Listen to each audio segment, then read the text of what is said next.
today what we're going to do is we're going to go over how to wrap your hands whenever you're getting ready to do some type of boxing workout, whether you're going to hit the heavy bag, spar, whatever it may be. Now, keep in mind, there are many different ways to wrap your hands.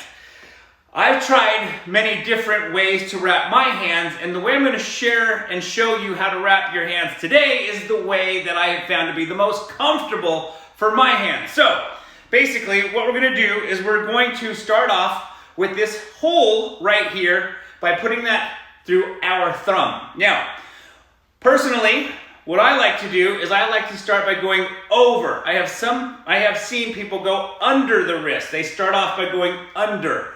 I prefer to go over. So, another thing to keep in mind is when you open your hand wide, go ahead and take your other hand, relax your hand, open it wide. Relax your hand, open it wide. When your hand is wide open, your wrist actually gets thicker. When it relaxes, it shrinks. What you want to do is wrap your hands with your hands wide open. So your wrist is basically at its widest point. That way, once your hand is all wrapped and you relax, there's a little tiny room in between the hand wrap and your wrist. If you wrap your wrist with a very relaxed hand, it may be too tight. And then when you go to hit the bag, you might start to feel the circulation being cut off on your fingers.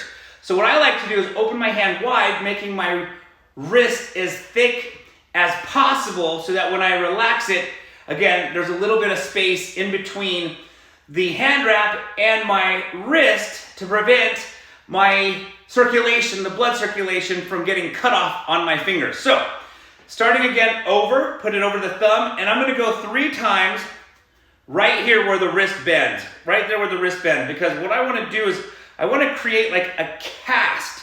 So in the event I hit somebody at a weird angle, I hit the heavy bag at a weird angle, you know, sometimes when you're hitting a moving target, especially another human, and they go to move and you might catch them on the elbow. If your wrist bends, it could potentially sprain your wrist and then, can be relatively painful. So I'm essentially creating a cast around my wrist so that it doesn't bend awkwardly. Okay, so 3 times around my wrist. Then